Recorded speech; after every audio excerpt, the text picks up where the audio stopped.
मैं किशन एक बार पुनः आपके इस प्यारे से education channel target point field study में आपका स्वागत करते हैं।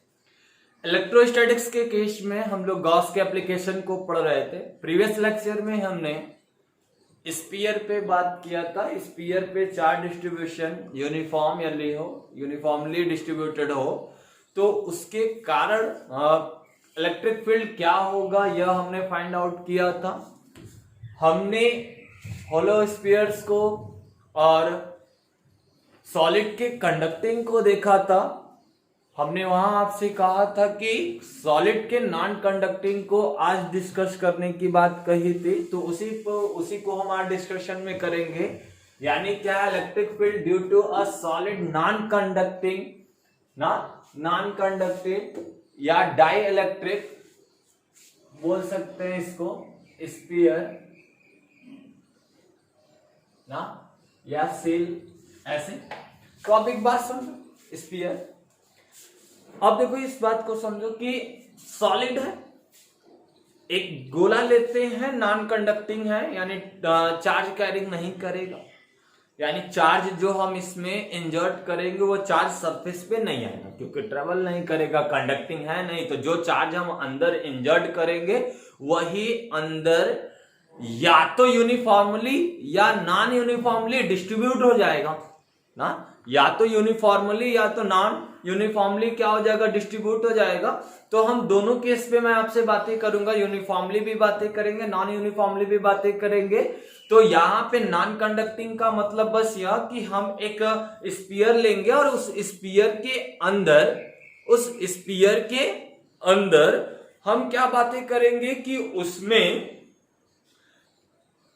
चार्ज इंजर्ट कर उसके आउटसाइड और इनसाइड इलेक्ट्रिक फील्ड क्या होगा उसी की बात हम करेंगे। तो आइए देखते हैं। सबसे पहले हम आउटसाइड की बातें ही देख लेते हैं। तो कुछ चीजें हम पहले से ही मान लेते हैं कि माना, ठीक है, कि हम एक गोला ले रहे हैं, एक स्फीयर लिया, गोले ले लेते हैं, गोले की त्रिज्या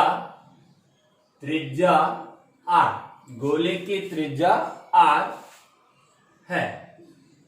इसमें आवेश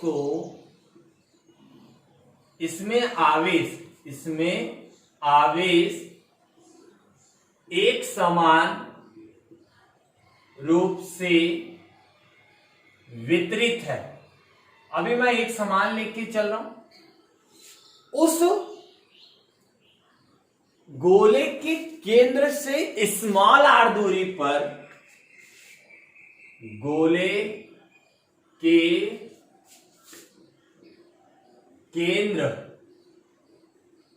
केंद्र से स्मॉल r दूरी पर वैद्युत क्षेत्र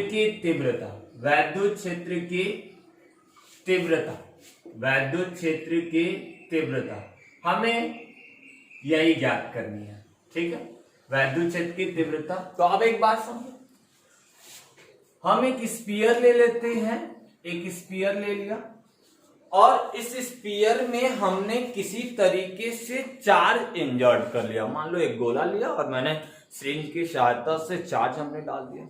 ठीक है, और जब चार्ज हमने डाला तो अब वो क्या होगा कि अंदर कंडक्टिंग है नहीं, तो चार्ज क्या होगा, अंदर यूनिफॉर्मली या नॉन यूनिफॉर्मली डिस्ट्रीब्यूट हो जाएगा, एक समान रूप से चाहे असमान रूप से क्या हो जाएगा, वितरित हो जाएगा। लेकिन अभी मैं कंडीशन लिया हूं कि एक समान रूप से, तो अभी मैं एक समान लेके चल रहा हूं, तो ऐसी बातों को चलेंगे।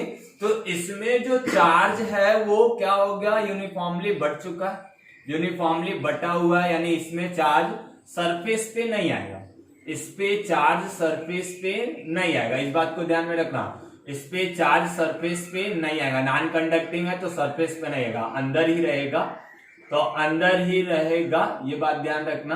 तो ये चार्जेस का डिस्ट्रीब्यूशन हुआ, बात समझ में आ रही। ये स्फीयर, इसका जो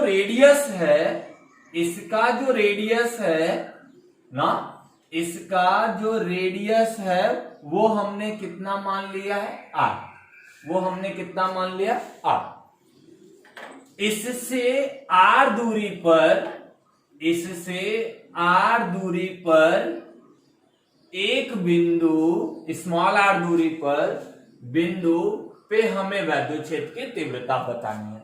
तो हम क्या करते हैं, गॉस एप्लीकेशन के लिए हमें गॉसियन सरफेस चाहिए, तो हम एक गॉसियन सरफेस, ये सब बातें हमने प्रीवियस लेक्चर में की है आपसे। इस तरीके से हमने गॉसियन सरफेस ड्रा किया, ठीक है। अब इसको हम थोड़ा सुंदर सा बना दें, कुछ ऐसा बना देते हैं, ठीक है।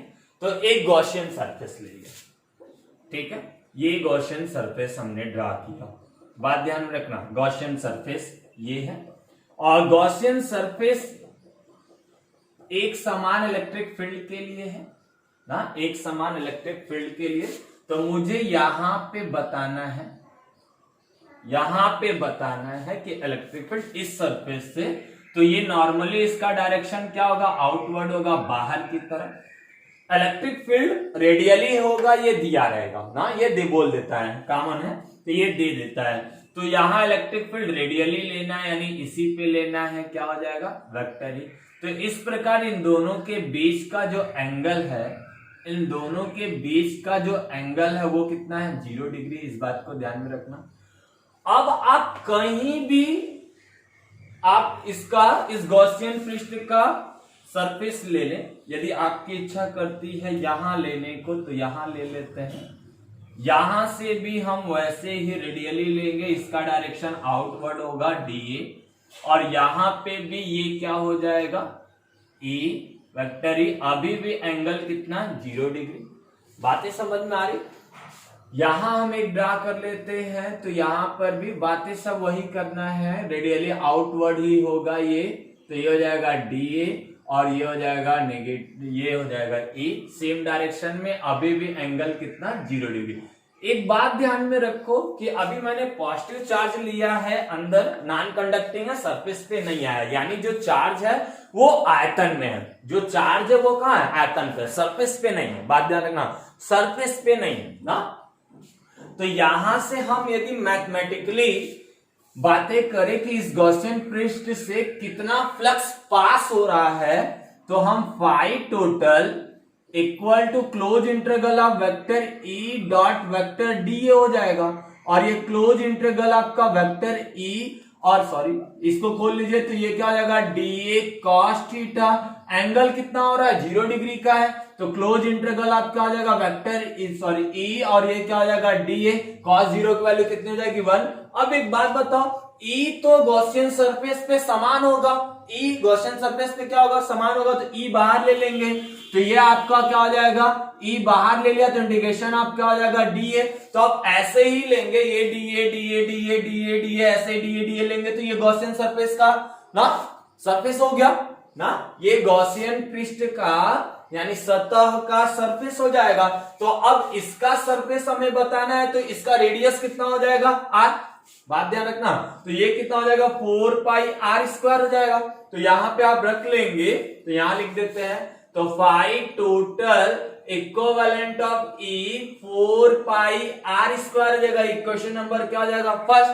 अब गॉसियन सरफेस है, अब यहां पे मैं गॉस की लॉ से देख ले, तो गॉस की लॉ की वजह से, गॉस थ्योरम की वजह से ना, गॉस थ्योरम यानी गॉस लॉ से देखेंगे, तो अब यहां क्या हो जाएगा, फाई टोटल इक्विवेलेंट क्या होता है, Q इनसाइड चार्ज ना, इनक्लोज चार्ज हो जाएगा। तो Q इनसाइड हमने मान लिया है कि यहां पे अंदर जो चार्ज है वो हमने मान लिया Q है, अपॉन में क्या हो जाएगा, एप्सिलॉन नॉट। तो ये इक्वेशन नंबर क्या हो जाएगा, सेकंड। दोनों को आपस में मैं क्या कर दूं, बराबर कर दूं, तो समीकरण नंबर 1 बराबर समीकरण नंबर क्या हो जाएगा, 2। तो यहाँ E 4 पाई R स्क्वायर और बराबर Q इनसाइड अपॉन में क्या हो जाएगा, एप्सिलॉन नॉट। तो यहाँ पे आपका E इक्वल टू 1 अपॉन में 4 पाई एप्सिलॉन नॉट ना, और यहां क्या हो जाएगा, Q इनसाइड अपॉन में क्या हो जाएगा, R स्क्वायर। एक बात देखने को मिल रहा है, ये भी अभी पॉइंट चार्ज की तरह ही काम कर रहा, यानी जैसा अभी तीनों हमने बाहर देखा था ना, प्रीवियस लेक्चर में जो बातें की थी, हॉलो में या सॉलिड का कंडक्टिंग लिया था, वैसा ही ये व्यवहार कर रहा है। मैं आउटसाइड देख रहा हूं, इस हेडिंग लगा लीजिएगा, मैं आउटसाइड ही देख रहा हूं, बाहर की तरफ देख रहा हूं। तो यहाँ पे small R is greater than of capital R, तो बाहर की तरफ अभी देख रहा हूं। तो बाहर से देखने पर, इस स्फीयर को बाहर से देखने पर पूरा चार्ज कहां दिख रहा है? सेंटर पे। इसका मतलब ही यह शो हो रहा है कि यह पॉइंट चार्ज की तरह काम कर रहा है। किसकी तरह काम कर रहा है? पॉइंट चार्ज की तरह, यानी दूर से देखने पर यह पॉइंट चार्ज दिख रहा है। अब एक बात, ये तो आपके बोर्ड एग्जामिनेशन की बात हो गई, आप ऐसे निकाल के छोड़ दीजिएगा ना। तो सिमिलर दिख रहा है पॉइंट चार्ज की तरह। जो कंपटीशन में, कॉम्पिटिटिव एग्जामों में क्वेश्चन आता है वो इस तरीके से नहीं आता है, वहां पे इनके डेंसिटी के हिसाब से बात कर लेता है। अब यहाँ पे इनकी डेंसिटी हमने मान ली रो है ना, आयतन में बटा है, तो आयतन के लिए हम लोग क्या कहते हैं? आयतन प्रसार ना। आयतन में सतत वितरण हमने पढ़ा है ना। तो वहां पे यहाँ पे इनकी डेंसिटी हमने मान ली कितनी है? रो है। अब यहाँ पे कितना चार्ज है ना, यहाँ पे कितना चार्ज है वो निकाल लेंगे। तो यहाँ पे टोटल चार्ज की बात करें तो यहाँ पे रो क्या होता है? रो क्या होगा? तो रो हमें पता है कि रो चार्ज पर वॉल्यूम ना, यहां से हो जाएगा वॉल्यूम, तो यहां हो गया ये, तो ये होता है रो। अब इसके अकॉर्डिंग रो बराबर होता है क्यू अपॉन में क्या हो जाएगा? क्यू अपॉन में वॉल्यूम हो जाएगा। तो क्यू का जब मान निकालेंगे यहां से, तो क्यू बराबर हो जाएगा रो इंटू कितना हो जाएगा? भी। तो अब भी हो गया, तो भी हमारा क्या है? तो ये तो हो गया क्यू का मान, यहां चार्ज जो है। तो अब यहां पे देखो भी का मान कितना आ रहा है? आयतन किसका लेंगे? इसका आयतन लोगे कि इसका आयतन लोगे? चार्ज कहां है? इस वाले स्फीयर में है ना। ये तो हमारा काल्पनिक पृष्ठ है, ये हमारा कैसा है? काल्पनिक पृष्ठ है, ये तो हमने इमेजरी ड्रा किया हुआ है। तो यहाँ पे चार्ज है, तो इसका आयतन निकालना होगा। तो ये भी तो एक स्फीयर है, सॉलिड स्फीयर है। सॉलिड स्फीयर का जो वॉल्यूम हम लोग निकालते हैं, सॉलिड स्फीयर की जो वॉल्यूम होती है 4/3 पाई आर का क्यूब होता है। तो इसका रेडियस कितना है इस गोले का?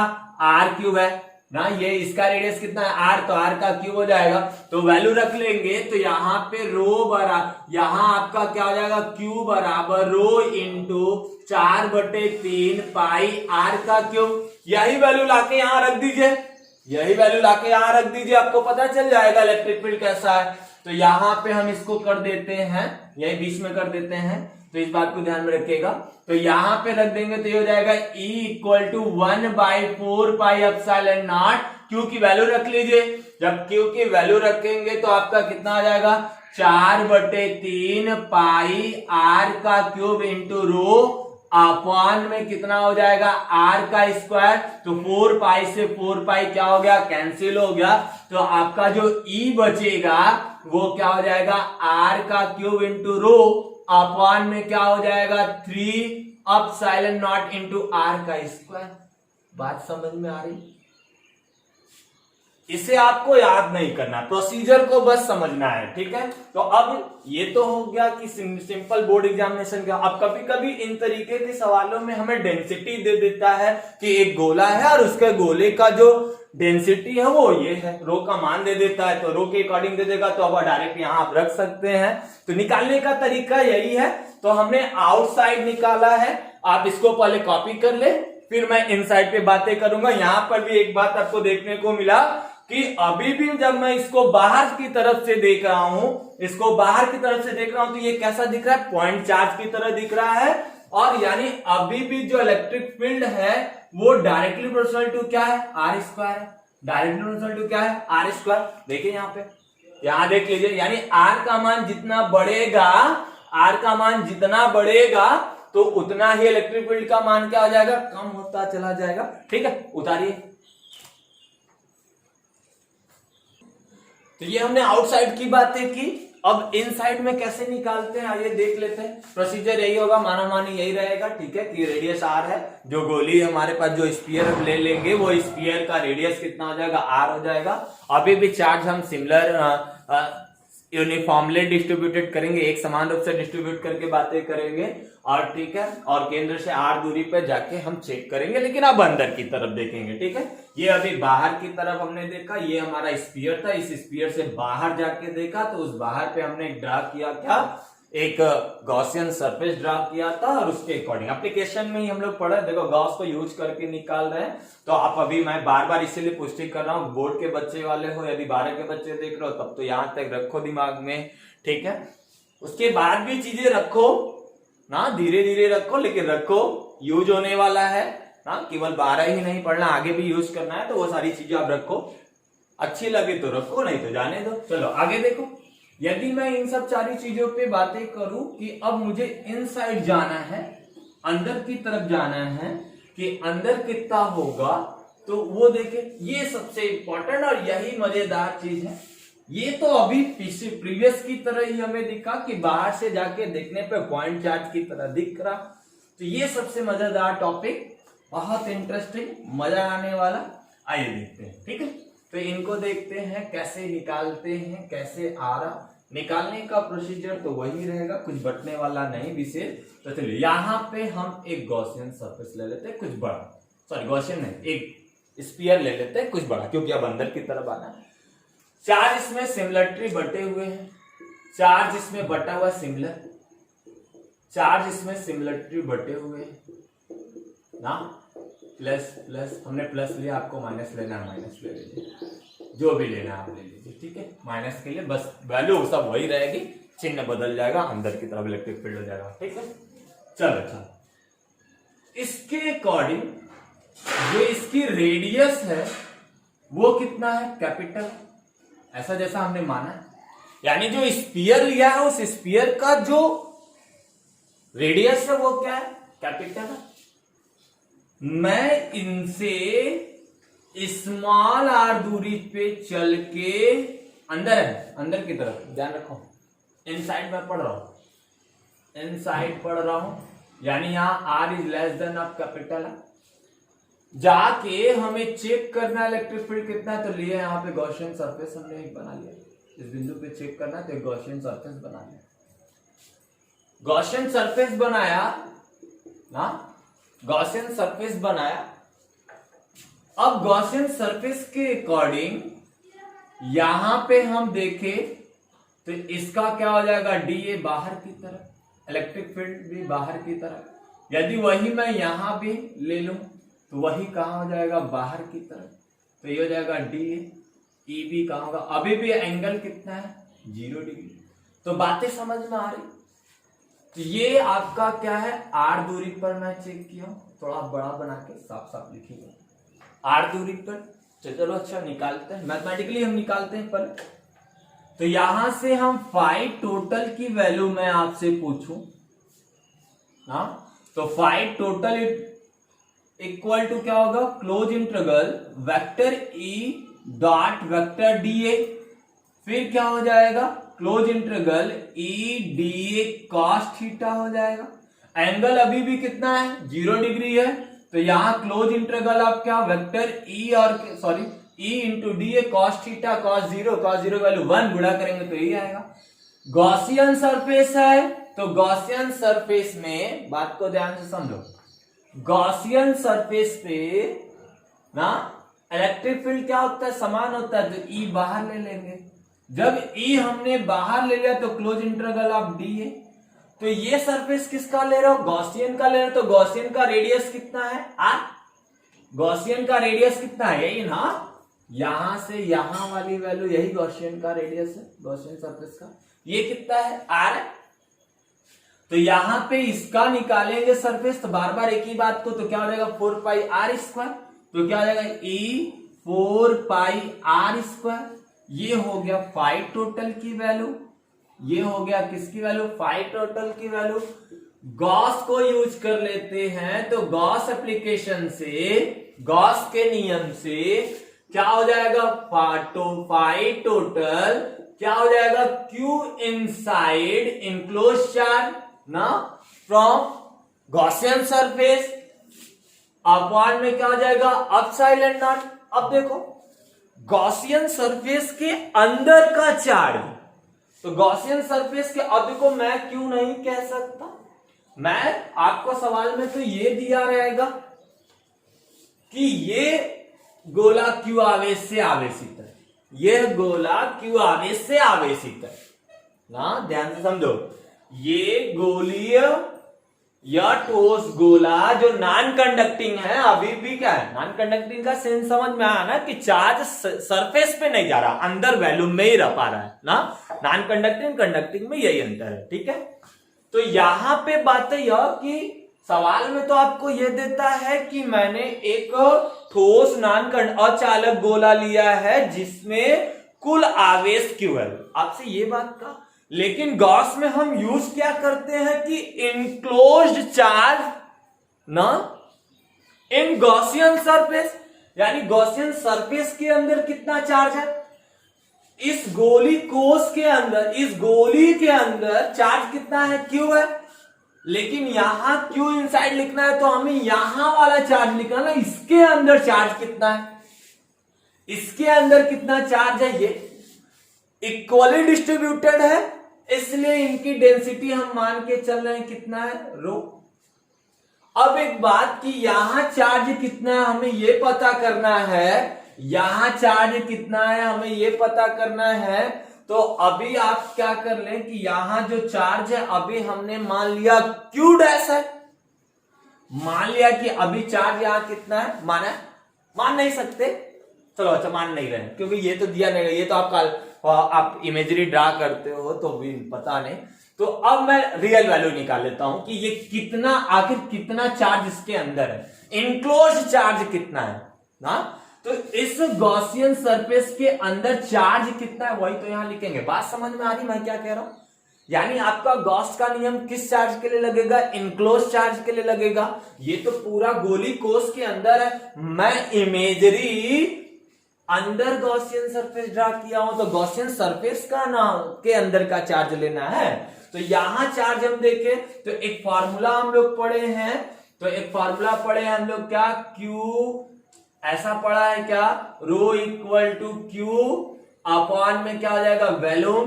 तो क्यू इक्वल टू क्या हो जाएगा, रो इंटू वॉल्यूम। हमें चार्ज कहां का निकालना है, इसके अंदर का। तो इसका आयतन कितना होगा, इसका आयतन निकालेंगे तो 4/3 पाई आर का, क्यों, तो इसकी रेडियस तो आ रही है ना। अब नहीं रखना क्योंकि यहां कैपिटल आर का क्यों रख दोगे तो ये देखो ये पूरे का आ जाएगा ना, केस अलग अलग है, ध्यान से समझो बात को। वहां जब बाहर लिया था तो गोली कोष में चार्ज था और सरफेस बाहर था, गॉसियन सरफेस बाहर था, तो पूरा चार्ज हम ले रहे थे। यहां देखो कुछ चार्ज बच गए, ये चार्ज देखो बच गया, गॉसियन सरफेस के अंदर ये चार्ज देखो बच गया, केवल इतना ही चार्ज है, इतना ही चार्ज है। तो ये चार्ज हमें बताना है, तो यहां पे देखो रो दे दिया है, रो क्या था, चार्ज पर वॉल्यूम था, चार्ज पर वॉल्यूम 1 मीटर क्यूब में 1 रो, 2 मीटर में क्या हो, 2 मीटर क्यूब में 2 मीटर क्यूब में क्या हो जाएगा 2 रो, 3 मीटर क्यूब में कितना हो जाएगा 3 रो। ऐसे ही मैं कहूं इसमें तो इसका आयतन गुणे रो, इसका आयतन गुणे कितना हो जाएगा रो। तो अब इसका आयतन कितना निकालेंगे तो रो इंटू 4/3 पाई आर का, क्यों देखो स्मॉल आर लिखा हूं, गॉसियन सरफेस का रेडियस स्मॉल आर, ठीक है। कैपिटल आर किसका लिया हो हमने, बड़े वाले का ना। तो अब यहां पे तो चार्ज ये है, यानी इस गॉसियन सरफेस के अंदर तो चार्ज ये है, तो यहां क्या हो जाएगा phi total equivalent of rho 4/3 pi R का क्यूब। इक्वेशन नंबर क्या हो जाएगा सेकंड। ये भी फ्लक्स निकाले हो, ये भी फ्लक्स निकाले हो, तो समीकरण नंबर 1 बराबर समीकरण नंबर 2। तो यहां से क्या हो जाएगा ई 4 पाई आर स्क्वायर, और यहां क्या हो जाएगा रो इंटू 4/3 पाई आर का क्यूब। तो एक बात समझो, 4 पाई से 4 पाई कैंसिल हो जाएगा, आर स्क्वायर से आर क्यूब में क्या जाएगा तो 1 आर बचेगा। तो ई बराबर क्या बचा यहां पे, ध्यान से समझो, तो यहां बचा रो, ऊपर क्या बचा आर ना, सॉरी अपॉन में एप्सिलॉन नॉट, अपॉन में क्या हो जाएगा, यहाँ पे चार्ज की वैल्यू रखे हो, बटे में क्या एप्सिलॉन नॉट, तो यहाँ पे क्या बचा एप्सिलॉन नॉट। तो अब यहाँ पे देखो क्या बचा हमारे पास, इक्वल टू ऊपर देखो क्या बचा, रो बचा है, आर बचा है, रो इंटू क्या हो जाएगा आर, बटे में क्या हो जाएगा, यहां पे कुछ तो बचा नहीं, तो यहां क्या बचा एप्सिलॉन नॉट, यहां क्या बचा एप्सिलॉन नॉट। बात को समझो, ध्यान से समझो ना, यहां पे क्या बचा 3 बचा, 3 तो 3 एप्सिलॉन नॉट। बात समझ में आ रही है मैं क्या कह रहा हूं, काट पीट के देख लेना, मैथमेटिकल कुछ गलती हो तो उसके लिए सॉरी। तो यहां क्या हो जाएगा 4 पाई से 4 पाई कैंसिल, आर स्क्वायर से एक आर क्यू में से आर स्क्वायर खत्म, तो आर बचा, तो ऊपर क्या बचा, रो बचा है, 3 बचा, रो बचा, एक आर बचा, तो आर इंटू रो, ये 3 नीचे कर दिया तो 3 एप्सिलॉन नॉट हो गया। तो अभी बात समझ में आ रही, एक बात समझ में आ रहा, यहां पे इस केस में एक मुद्दा देखने को मिला, अभी तक जो इलेक्ट्रिक फील्ड था वो आ रहा था डायरेक्टली प्रोपोर्शनल टू 1/r² था, यानी जितना दूर हम जा रहे थे, जितना दूर जा रहे थे इलेक्ट्रिक फील्ड का मान घट रहा था। बट ये वाला केस क्या कह रहा, देखो इसीलिए यही मैंने बोला ना, ये बहुत इंटरेस्टिंग केस है। अब यहां क्या कह रहा है, अभी तक जितनी बातें हमने की, प्रीवियस लेक्चर की बात कर ले चाहे इस लेक्चर की स्टार्टिंग ले ले, कि मैं आर जितना बढ़ा रहा था इलेक्ट्रिक फील्ड धीरे धीरे घट रहा था, बट यहां क्या हो रहा है कि आर जितना बढ़ा रहा है इलेक्ट्रिक फील्ड भी क्या हो रहा है, बढ़ रहा है। तो अंदर की तरफ जितना हम आएंगे, यानी ये बात कर रहा है कि हम यहां पे जितना आर का मान बढ़ाते जाएंगे सरफेस तक आएंगे, आर का मान बढ़ेगा। अंतर समझ में आ रहा है, हॉलो में और हमने कंडक्टिंग सॉलिड के अंदर देखा था कि अंदर इलेक्ट्रिक फील्ड का मान कितना था, 0। प्रीवियस लेक्चर में कल पढ़ा था, जिसने नहीं पढ़ा है मैं लिंक डाल दूंगा, पहले उसको देख कर आए तो भी ये बातें ज्यादा स्पष्ट समझ में आएगी। तो अब बातें समझ में आ रही है कि अंदर पिछले वाले में कंडक्टिंग सॉलिड कंडक्टिंग के अंदर और होलो कंडक्टिंग और नॉन कंडक्टिंग के अंदर क्या हो रहा था, इलेक्ट्रिक फील्ड का मान 0 हो रहा था, इलेक्ट्रिक फील्ड का मान क्या हो रहा था 0। लेकिन यहां ऐसा नहीं है, यहां क्या आ रहा है, ई डायरेक्टली प्रोपोर्शनल टू क्या आर का मान बढ़ने के परिणाम स्वरूप क्या हो रहा है, इलेक्ट्रिक फील्ड का मान बढ़ जा रहा है, इलेक्ट्रिक फील्ड का मान क्या जा रहा है, बढ़ जा रहा है। अब एक बात बताओ, मुझे लिखना है इस क्यू के रिस्पेक्ट में लिखना है, इस क्यू के रिस्पेक्ट में इसको लिखना है ना, इस फॉर्मूले को थोड़ा अच्छा नहीं लग रहा, क्यू के रिस्पेक्ट में लिखना है ना, तो इस क्यू के रिस्पेक्ट में लिखने आए तो यहां से हम रो का मान निकाल ले, क्या रो का मान निकालें, क्योंकि डेंसिटी तो सेम है, सिमिलरिटी डिस्ट्रीब्यूटेड है तो डेंसिटी क्या होगी, सेम होगी। पूरे के लिए यदि हम निकालने आए, पूरे के लिए हम आपसे बातें करें, इस पूरे गोली कोस के रेफरेंस में बातें करें, तो ये तो हमने ऐसे ही निकाला ना, और बात में रख के डेंसिटी दिया और रख के डायरेक्ट निकाल लेंगे, ठीक है। अब यदि मुझे केवल ये कह रहा कि ऐसा कुछ दे दिया कि इतना चार्ज वाला गोला है, नॉन कंडक्टिंग अचालक है, ठीक है, अचालक गोला है, तो रो का मान निकालने आएंगे तो रो इक्वल टू क्या हो जाएगा, क्यू, ये पूरा क्यू अपॉन में क्या हो जाएगा वैल्यू, तो यहां से रो की वैल्यू तो यहां से निकालेंगे तो क्यू, यहां पे क्यू अपॉन में भी कितना, आयतन कितना 4/3 पाई, इसका रेडियस कितना, मैं अभी पदों में लिखना चाह रहा हूं, पूरे चार्ज के पदों में लिखना चाह रहा हूं, ठीक है। तो यहां पे क्या हो जाएगा, आर का क्यू लिखना चाह रहा हूं इसलिए ऐसा बना रहा हूं, ठीक है। तो अब यहां से देखो ये रो की वैल्यू हो गई, तो आप यहां रो का मान रख दीजिए, तो यहां ई बराबर यही रो का मान यहां रख दीजिए, यहां थर्ड कर लीजिए इसको, तो थर्ड में रखने पर रो का मान समीकरण नंबर का थर्ड में रखने पर, तो रखिए यहां पे, तो E इक्विवेलेंट ऑफ यहां पे क्या हो जाएगा, रो का मान कितना हो जाएगा, Q अपॉन में कितना हो जाएगा 4/3 पाई R का क्यूब गुणे यहां कितना हो जाएगा R गुणे ये कितना हो जाएगा 1/3 एप्सिलॉन नॉट। 3 कहां जाएगा ऊपर, तो सीधे सीधे 3 काट दो, 3 क्या कर दिया, काट दिया। तो अब देखो फॉर्मूला कुछ ऐसा बन गया क्या, E equal to 1/4 pi epsilon naught, 4 pi epsilon not.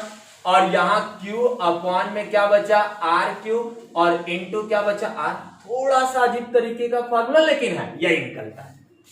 देखो अभी भी क्या है E directly proportional to R. हाँ या ना, हाँ या ना। अरे Q एज ए कांस्टेंट हमसे पहले ही बोल देगा कि इस पे चार्ज कितना है 8 कूलम का है। मैं एक अचालक गोला ले रहा हूं, ठोस अचालक गोला ले रहा हूं जिसपे चार्ज 8 कूलम का है। ठीक है, तो 8 कूलम का चार्ज हमने दिया हुआ है जिसकी रेडियस 2 सेंटीमीटर का है। ठीक है, दिया हुआ ये भी कांस्टेंट है। तो यहां बात समझ में आ रहा है कि मैं जितना अंदर आ रहा ना, यानी मैं जितना अब अंदर क्या हो रहा है कि जैसे ये जो एक्सप्रेशन दिखा रहा है जो हमने निकाला है, इस एक्सप्रेशन के अनुसार जैसे जैसे जैसे जैसे हम दूर हट रहे हैं ना, यानी सरफेस के करीब जा रहा है, इलेक्ट्रिक फील्ड का मान बढ़ रहा है। हाँ, ऐसे समझो कि यहाँ पे इतना छोटा आर लिया तो इलेक्ट्रिक फील्ड है, थोड़ा सा और आर बढ़ाया तो इलेक्ट्रिक फील्ड बढ़ गया ना, चार्ज बढ़ रहा है। ऐसे समझो चार्ज बढ़ रहा है, इलेक्ट्रिक फील्ड बढ़, फ्लक्स की संख्या बढ़ेगी, इलेक्ट्रिक फील्ड बढ़ेगा। चार्ज बढ़ा, फ्लक्स की संख्या बढ़ेगी, इलेक्ट्रिक फील्ड बढ़ेगा। तो अब थोड़ा आर और आगे आया, इलेक्ट्रिक फील्ड बढ़ा ना, आर बढ़ा, इलेक्ट्रिक फील्ड बढ़ा, फिर थोड़ा और आ गया, इलेक्ट्रिक फील्ड बढ़ा और बढ़ेगा यहाँ, और यहाँ पे सरफेस पे आके मैक्सिमम हो जाएगा। सरफेस पे आके क्या हो जाएगा, मैक्सिमम हो जाएगा।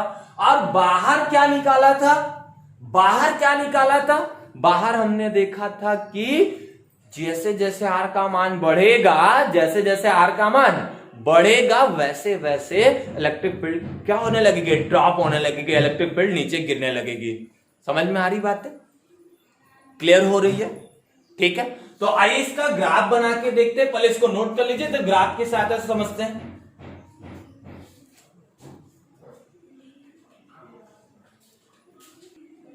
चलिए इस बात को देखते हैं कि इसका ग्राफ कैसे बनेगा ना, दोनों में अंतर है तो ग्राफ मैं यहीं बना के दिखा देता हूं।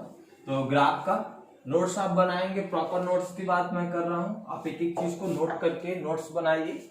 अब देखो मैं इसके ग्राफ की मैं बातें कर रहा, तो एक चीज समझो, मैंने क्या किया, एक्स एक्सिस पे वाई एक्सिस पे इलेक्ट्रिक फील्ड को दिखा दिया, एक्स एक्सिस पे आर को दिखा दिया, गॉसियन सरफेस की रेडियस को दिखा। चलो मैं एक यहाँ पे इस तरीके का एक सरफेस गोली को गोला ले लिया, ये सरफेस का बॉर्डर ना, ये सरफेस का बॉर्डर हमने खींच लिया। यानी एक बात समझ में आ रही है, यहां तक, यहां से यहां तक क्या है, इनसाइड है, अंदर की तरफ। इसके बाद क्या है, आउटसाइड है। अब ग्राफ पे देखो, इनसाइड क्या आया, आर जैसे जैसे बढ़ेगा, आर जैसे जैसे बढ़ेगा, आर जैसे जैसे बढ़ेगा, यानी मैं जितना इधर आता जाऊंगा इलेक्ट्रिक फील्ड का मान क्या हो जाएगा, बढ़े, यानी ये कुछ ऐसा होगा। सरफेस पे मैक्सिमम हो जाता है, और जब बाहर आता है तो बाहर से देखने पर तो एक केस समझ में आया कि पॉइंट चार्ज की तरह दिखेगा, तो यहां से फिर ये ऐसे ड्रॉप हो जाएगा। यानी यहां पे पॉइंट चार्ज वाला ही केस है, और यहां पे क्या है, ई डायरेक्टली प्रोपोर्शनल टू क्या है, तो यही इसका ग्राफ है। इससे क्वेश्चन बहुत अच्छे आते हैं ग्राफ के सहायता से डिफाइन करने के लिए। तो इस बात को समझिएगा, इस ग्राफ को समझिएगा कि जैसे जैसे ये आ रहा है तो किसके अंदर बातें कर रहा हूं, ये बातें ध्यान में रखिएगा। ठीक है, तो अभी ये ग्राफ बनाइए, तो फिर मैं नॉन यूनिफॉर्मली बांट के, अभी मैं यूनिफॉर्मली बांटा है, नॉन यूनिफॉर्मली बांट के भी बातें कर रहे हैं कि कैसे होगा, उसका अलग ढंग का उस पर क्वेश्चन आता है। 2018 में भी उससे क्वेश्चन आया हुआ है, तो उससे रिलेटेड भी उस फंडामेंटल चीजों को सिखा रहा। फिर अगले केस, अगला लेक्चर जरूर देखिएगा, इन सारी चीजों से रिलेटेड मैं सवाल लगवाऊंगा, तो अगला लेक्चर जरूर देखिएगा। तो अभी तक जो हमने बातें की कि चार्ज को सिमिलर बांटा, यानी अंदर नॉन कंडक्टिंग है तो चार्ज कैरी करके बाहर आ नहीं रहा, अंदर ही है। तो अभी हम ये मान के चल रहे थे कि चार्ज अंदर क्या है, सिमिलरली बटा हुआ है ना, सिमिलर रूप से, यानी यूनिफॉर्मली बटा हुआ है, एक समान रूप से अंदर बटा हुआ है। अच्छा, अभी ऐसा समझ लीजिए कि अंदर समान रूप से नहीं बटा है, अंदर समान रूप से कहीं चार्ज ज्यादा है, कहीं चार्ज कम है, कहीं चार्ज ज्यादा है, कहीं चार्ज कम है। यदि ऐसा हो रहा तो जहां चार्ज ज्यादा वहां इलेक्ट्रिक फील्ड ज्यादा, जहां चार्ज कम वहां इलेक्ट्रिक फील्ड कम। तो कभी कम कभी ज्यादा, तो बहुत सारे केस इसमें बनते हैं। तो हम कोई एक स्पेशल केस के अंतर्गत बात करेंगे, एक उसी में एक बातें कंसल्ट करके चलेंगे। यानी यहाँ पे चार्ज का डिस्ट्रीब्यूशन नॉन यूनिफॉर्मली है ना। अब ये एक समान रूप से, बाकी सब वही रहेगा, बस मैं यहाँ चार्ज को समान रूप से बांटूंगा नहीं, यहाँ चार्ज को समान रूप से बांटूंगा नहीं। तो एक छोटा सा फॉर्मूला आप लिख लेंगे, जब चार्ज समान रूप से नहीं बढ़ता है। एक केस उसी में लेके चल रहे हैं कि आर बढ़ने के परिणाम स्वरूप, उसी में एक केस हम एज्यूम करके चल रहे हैं। तो यहाँ पे हम सबसे पहले चीज मान लेंगे कि अब आवेश हमारा आवेश असमान है, असमान रूप से वितरित है, यानी अब चार्ज हमारा असमान रूप से वितरित है। एक केस, इन्हीं का एक केस लेके, बस एक छोटा सा केस लेके चल रहे हैं। इसमें बहुत सारे केस है ना, कहीं ज्यादा कहीं कम, फिर कहीं कुछ और, यानी साइज के अनुसार भी एक केस पर्टिकुलर लेके चल रहे। पर्टिकुलर एक केस की बात मैं कर रहा हूं, रो नॉट इनटू आर, यानी मतलब आर बढ़ने के परिणाम स्वरूप डेंसिटी बढ़ेगी। डेंसिटी बढ़ने के परिणाम स्वरूप क्या होगा, पास आ जाएंगे, फ्लक्स ज्यादा निकलेगा, इलेक्ट्रिक फील्ड ज्यादा होगा। तो हम पर्टिकुलर उसकी बात कर रहे हैं ना, एक इसी केस की बात कर रहे हैं ना, क्योंकि अब कहीं चार्ज ज्यादा है, कहीं चार्ज कम है। तो उस केस पे बातें मैं आपसे कर रहा, बाकी रेडियस वगैरह सिमिलर हम मानेंगे। तो एक हमने गोली कोस ले लिया, बात बहुत अच्छे से समझिएगा ना, बहुत बढ़िया केस। तो यहाँ पे ये हमने एक स्फीयर ले लिया, इस स्फीयर के अंदर नॉन यूनिफॉर्मली चार्ज डिस्ट्रीब्यूटेड है, यानी चार्ज सिमिलर रूप से नहीं बढ़ता, चार्ज सिमिलर रूप से नहीं बढ़ता है, इस बात को ध्यान में रखो, ठीक है। यानी चार्ज अभी असमान रूप से वितरित है, कहीं ज्यादा कहीं कम ना, ऐसा डिस्ट्रीब्यूटेड है, ठीक। इसके अंदर मैं इनसाइड की बात कर रहा, जहां पे आर इज लेस देन आप क्या हो जाएगा ना, पर्टिकुलर एक की बात मैं कर रहा हूं कि आर जैसे जैसे बढ़ेगा डेंसिटी बढ़ेगी, इलेक्ट्रिक फील्ड बढ़ेगा ना। अब ऐसा भी हो सकता था कि आर बढ़ने के परिणाम स्वरूप डेंसिटी घट सकती थी, इस तरीके का भी गोला हो ना, वितरित हो। तो बहुत सारे केसेस है, तो मैं पर्टिकुलर एक केस की बात कर रहा, ऐसी थीम बस दिमाग में रख लीजिएगा, ठीक है। तो यहां पे मैं इसकी जो रेडियस है वो आप लोगों ने क्या, हम लोग शुरू से ही मान के चल रहे हैं कितना, आर। इससे हमने आर दूरी पर एक गॉसियन सरफेस ले लिया, ये कितना आर ना, ये गॉसियन सरफेस ले लिया ना, ब्लू वाला गॉसियन सरफेस। इस गॉसियन सरफेस का मैथमेटिकली यदि मैं इलेक्ट्रिक फील्ड, देखो बात तो वही है यहाँ पे। अभी देखो चार्ज अब एकदम अलग अलग बटा हुआ है, चार्ज कहीं ज्यादा कहीं कम ऐसे है ना, बात को ध्यान में रखो, कहीं चार्ज कहीं कम। और लेकिन मैं ऐसा लेके चल रहा हूं कि जैसे जैसे आर का मान बढ़ेगा, वैसे वैसे डेंसिटी बढ़ेगी, इलेक्ट्रिक फील्ड बढ़ेगा, ऐसा मैं कुछ काम कर रहा हूं, पर्टिकुलर उस केस की बात कर रहा हूं। तो अब इसके अकॉर्डिंग बाकी बार बार बातें अब नहीं करूंगा, पता है ये क्या होता है, डीए, इलेक्ट्रिक फील्ड क्या होगा, ई, तो ये सारी चीजें पता है। तो यहाँ पे हम फाई टोटल की वैल्यू आपसे पूछे, तो ये close interval of vector E dot vector क्या हो जाएगा, डीए, क्लोज इंटरवल ऑफ क्या हो जाएगा, D E DA cos theta, 0 degree हो जाएगा। तो यहाँ आपका हो जाएगा ई इंटू डीए हो जाएगा, ई बाहर हो जाएगा, तो ये हो जाएगा क्या, डीए। तो इस गॉसियन सरफेस का क्या हो जाएगा, ई 4 पाई आर स्क्वायर। चलिए इन सब चीजों पे ज्यादा समय नहीं लेते, और तो ये सब लिखते लिखते बोर हो गए ना। तो ये आपका हो गया phi total. Equation number first. यदि मैं गॉस के थीम की बात करूं, गॉस के अनुसार बातें करूं, तो यहां पे phi total Q inside upon में अपसाइलन नॉट, अपॉन में क्या अपसाइलन नॉट। अब बात सुनिए, क्लोज चार्ज इनक्लोज चार्ज, तो अंदर कितना चार्ज है तो हमें यही तो निकालना है। अब एक बात बताओ, चार्ज सिमिलर था तो डायरेक्टली हम डेंसिटी का आयतन से गुणा कर दे रहे थे, लेकिन अभी डेंसिटी बार बार बदल रही है, कहीं चार्ज ज्यादा है कहीं चार्ज कम है। तो अंदर कितना चार्ज है पहले यह पता कर ले कि अंदर कितना चार्ज है। अब आप ये नहीं लिख सकते इनके जगह कि रो इंटू भी ना, या रो की जगह लिख ले रो नॉट इंटू आर, तो नहीं, फिर आर क्या हो रहा है, जैसे जैसे आर बढ़ रहा है, जैसे जैसे आर बढ़ रहा है ना, जैसे जैसे आर बढ़ रहा है तो आर बढ़ने के परिणाम स्वरूप क्या होगा, आर बढ़ने के परिणाम स्वरूप क्या होगा, डेंसिटी घटेगी। तो जैसे जैसे हमारा आर का मान ना, जैसे जैसे आर का मान बढ़ रहा है डेंसिटी क्या हो जा रहा है, परिवर्तित हो रहा है, तो यानी आर तो रेट्रीगेट हो जाएगा, यानी प्रॉपर यहाँ कुछ और, यहाँ कुछ और, यहाँ कुछ और, यहाँ कुछ और, यानी हम एक प्रकार से कह नहीं सकते तो बदलेगा, तो हम ये नहीं लिखेंगे। तो सबसे पहले अंदर कितना चार्ज है हम ये निकालेंगे, अंदर कितना चार्ज है हम ये निकालेंगे। तो मैं इस गॉसियन सरफेस को बाहर बना रहा हूं समझाने के लिए ना, हमने एक ये गॉसियन सरफेस हम थोड़ा बाहर बना रहे हैं, ठीक है, थोड़ा बड़ा बना देते हैं,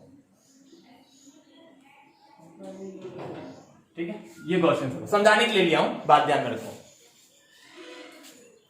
ये दूरी आ रही है ना, तो बार बार आर का मान बदलने पर, आर जैसे जैसे बदल रहा है वैसे वैसे क्या हो रहा है, आर जैसे जैसे बढ़ रहा है, जैसे जैसे आर का मान मैं बढ़ा रहा हूं, आर का मान जैसे जैसे बढ़ा रहा हूं, आपका क्या हो रहा है, चार्ज की संख्या चेंज होती जा रही है। हमें इनक्लोज चार्ज लेना, अंदर के चार्ज को लेना। लास्ट ईयर भी हमने ऐसी चीजें बातें की है, और मोमेंट ऑफ इनर्शिया वगैरह पे भी बातें की है, तो वहां पर भी स्ट्रिप वगैरह काटा है। तो चलिए, ये ठोस है तो हम इसके पास में ना, इसके पास में एक स्ट्रिप काट लेते हैं, इस तरीके का एक स्ट्रिप काट लेते हैं, ऐसा समझो। एक्स दूरी पे, कितनी दूरी पे, एक्स दूरी पे एक स्ट्रिप काट लेते हैं, एक स्ट्रिप काट। इस स्ट्रिप की जो मोटाई है वो हम मान के चल रहे हैं क्या, dx, और यहां चार्ज मान के चल रहे हैं क्या है, dq ना। डेंसिटी यहां पे रो नहीं वेरी कर रहा है एक्स के साथ, तो यहां पे हम q जाने, यदि रियल फॉर्मूला हम लोग जानते हैं तो क्या जानते हैं, रो बराबर q अपॉन में v जानते हैं। तो यहां पे चार्ज हमारे पास कितना है, dq है, तो dq बराबर हम लिख सकते हैं रो इंटू v, लिख सकते हैं। अब एक बात, dq इक्वल टू, अब ये तो हमारा है नहीं, पर्टिकुलर फिक्स तो है नहीं, तो कैसे वेरी कर रहा है, इस तरीके से रो नॉट इंटू क्या हो जाएगा, r। आयतन हमें बताना है, तो आयतन, मुझे इस स्ट्रिप का आयतन चाहिए, मुझे ऐसे पता चलेगा, तो ऐसे ही स्ट्रिप हम काटते हुए ऐसे काटते हुए हम पूरे अंदर का पता कर लेंगे कि कितना चार्ज है। तो एक का पता कर ले, फिर आर के अकॉर्डिंग इंटीग्रेट कर लेंगे। इंटीग्रेट कहां करेंगे, जीरो से स्मॉल आर के लिए करेंगे ना। तो ऐसी बातें समझ के चलो। तो यहां से मैं इसकी बात बताऊं, यदि मुझे इस स्ट्रिप का, तो इस स्ट्रिप का हमें बताना है आयतन, इस स्ट्रिप का आयतन बताना, तो ऐसे समझो मैं ऐसे खोल दिया हूं, जब ऐसे खोल दिया हूं, इसी स्ट्रिप को काट के ऐसे, इसी स्ट्रिप को, गोल सा स्ट्रिप था, मैंने काट के ऐसे खोल दिया, तो ये इसका सरफेस जो है वही इसकी लेंथ हो जाएगी। तो क्या हो जाएगा, 4 पाई एक्स स्क्वायर, 4 पाई कितना हो जाएगा, एक्स स्क्वायर। और ये जो लेंथ है ये क्या है, dx है, यही स्ट्रिप कटी हुई है, अब मुझे इसका आयतन बताना है, तो ये क्षेत्रफल ये गुणे क्या ऊंचाई, क्षेत्रफल गुणे ऊंचाई बराबर क्या होता है हमारा आयतन, तो यही लिख देंगे यहाँ पे, तो 4 पाई एक्स स्क्वायर और ये क्या हो जाएगा dx। अब समझ में आ रही है बात है, मैंने यहां का आयतन बस ये वाले स्ट्रिप का आयतन निकाला है, अब मुझे पूरा चार्ज चाहिए, तो Q इनसाइड इंटीग्रेशन ऑफ कहां से कहां, 0 से r के लिए पूरा चार्ज चाहिए, तो 0 से कहां r के लिए रो नॉट इंटू आर, यहां पे r नहीं लिखेगा ना, यहां पे ये मैं कितना लिया x लिखा हूं, तो ये x ना, x के साथ वेरी कर रहा हूं, तो यहां क्या हो जाएगा x क्यू लिख सकते हैं, समझ में आ रहा है ना, मैं यहाँ r लिखा हूं तो r के साथ बढ़ रहा है, तो यहाँ पे मैं इतना ही छोटा स्ट्रिप काटा हूं, तो यहाँ पे क्या होगा, यहाँ पे चेंज होगा, तो उसके अकॉर्डिंग तो ये x क्यूब हो जाएगा और यहाँ 4 पाई dx हो जाएगा। अब इसका इंटीग्रेशन करें तो यहाँ पे रो नॉट कांस्टेंट हो जाएगा, 4 पाई कांस्टेंट हो जाएगा, 0 से कहां r, x क्यूब हो जाएगा और ये क्या होगा dx हो जाएगा। क्लियर हो रहा है? यहां से हम इनकी बातें करें तो रो नॉट इंटू क्या हो जाएगा 4 पाई, इसका इंटीग्रेशन तो ये क्या हो जाएगा x के पावर 4 अपॉन में 4, कहां से कहां 0 से r के लिए, तो ये रो नॉट इंटू 4 पाई 1/4 बाहर निकाल देंगे, अपर लिमिट रखिएगा तो r के पावर 4 माइनस 0 के पावर 4 हो जाएगा, तो 4 से 4 क्या हो जाएगा कैंसिल हो जाएगा। समझ में आ रही बात है? यहां से जो Q इनसाइड आया वो आपका क्या है, rho naught into pi into R के पावर 4 आया, यही यहां रख दो, यही तो बताना था। अब देखो वैरी कर रहा है, आर बड़ा जितना बढ़ाना है, आगे आर तक कितना चार्ज है पता चल गया, हमारे पास इतना ही चार्ज है आर के पास, तो यहां पे चार्ज कितना हो गया, रो नॉट इंटू पाई आर के पावर 4 अपॉन में क्या हो जाएगा एप्सिलॉन नॉट। ये फ्लक्स की संख्या, दोनों को आपस में क्या कर दो बराबर कर दो, दोनों को आपस में क्या कर दो बराबर कर दो, तो यही मैं साइड में लिख देता हूं, तो दोनों को आपस में बराबर करेंगे तो E 4 pi R square equal to rho naught into pi R के पावर 4 अपॉन में एप्सिलॉन नॉट, तो पाई से पाई क्या हो गया कैंसिल, आर स्क्वायर से एक आर स्क्वायर कैंसिल हो जाएगा, आर स्क्वायर बचेगा, तो क्या बचा E बराबर rho naught into R square by कितना हो जाएगा 4 एप्सिलॉन नॉट। अब देखो बहुत बढ़िया बढ़िया केस समझ में आया, समझ में आ रही बात है, ये आपकी चीज, यही आपका पर्टिकुलर निकलता है, यही आपके पर्टिकुलर निकलती है। हमने एक केस पे बात किया, पूरे चार्जेस की बात करें, पहले इसको नोट कर लो तो आगे बात कर रहा हूं, थोड़ा सा बातें और इसको नोट कर लीजिए, हो गया, बातें समझ में आ रही है, तो कैसे कैसे किया ये बातें समझ आया। तो इसके अंदर हमने एक इमेजरी लिया क्वेश्चन सरफेस, पहले मैथमेटिकली निकाला कितना पृष्ठ होगा, कुल पापड़ हमारा इस सरफेस के अंदर के चार्ज का है ना, के अंदर चार्ज कितना है, सिमिलेटरी बटा था तो यूनिफॉर्मली बटा था तो आसान था, सीधे सीधे रखा निकाला। यहाँ मैं एक कंडीशन पहले ही लेके चल रहा हूँ, पहले ही मैं बोला हूँ कि आर बढ़ने के परिणाम स्वरूप डेंसिटी बढ़ेगी, ठीक है, ऐसा भी हो सकता है, नॉन यूनिफॉर्म बढ़ने का मतलब ऐसा भी हो सकता है कि आर बढ़ने के परिणाम स्वरूप डेंसिटी घटेगी, तो कई केस संभव है, क्योंकि कहीं चार्ज ज्यादा कहीं कम, ऐसा क्योंकि कंडक्टिंग है नहीं, तो इस हिसाब से इसी में बाहर की तरफ से आउटसाइड से निकालना होता है, तो कुछ विशेष नहीं करना होता है, तो आउटसाइड के लिए, ठीक है, आउटसाइड के लिए बस क्या करना होता है, जो इंटीग्रेशन होगा वो 0 से कहां हो जाएगा आर के लिए, इंटीग्रेशन कहां हो जाएगा 0 से कहां हो जाएगा आर के लिए, हाँ बातें समझ में आ रही, जो इंटीग्रेशन हम करेंगे वो कहां करेंगे आउटसाइड के लिए 0 से आर के लिए, एकदम 0 से आर के, यहाँ पे क्या किया 0 से आर, तो x अंदर लिया था, वो कहां लेते बाहर लेते, तो इंटीग्रेशन कहां तक करते 0 से आर तक, तो कुछ विशेष नहीं, उसके लिए भी क्या हो जाता है E बराबर 1/4 पाई एप्सिलॉन नॉट, तो यहाँ पे क्या होगा Q अपॉन में Q इनसाइड अपॉन में क्या हो जाएगा R का स्क्वायर आर का क्या हो जाएगा स्क्वायर, ऐसा आर का स्क्वायर जो बाहर की तरफ लेते थे, जितना भी बाहर लेते क्यू इनसाइड जो निकालता, यहाँ जो क्यू आया यही इंटीग्रेशन आप क्या कर देते 0 से कैपिटल आर कर देते। ठीक है, ये बाहर के लिए होता है। तो इस प्रकार से ही हम बातें करते हैं। तो ये आज आपका इलेक्ट्रोस्टैटिक्स का पहला चैप्टर ना खत्म होता है यहीं पे। कल अच्छे सवालों के साथ आपसे मुलाकात होगी। जो अच्छे सवाल आए हुए हैं इन पर जो सवाल लगते हैं इन पे और भी सवाल, तो कल एक अच्छे सवाल के साथ आपके साथ बात होगी। इसका अगला लेक्चर जरूर देखिएगा, ये कॉन्सेप्ट आपका क्लियर हो जाएगा। Thank you, best of luck. मन लगा के पढ़िए, घर रहिए, सुरक्षित रहिए, सुरक्षित रखिए।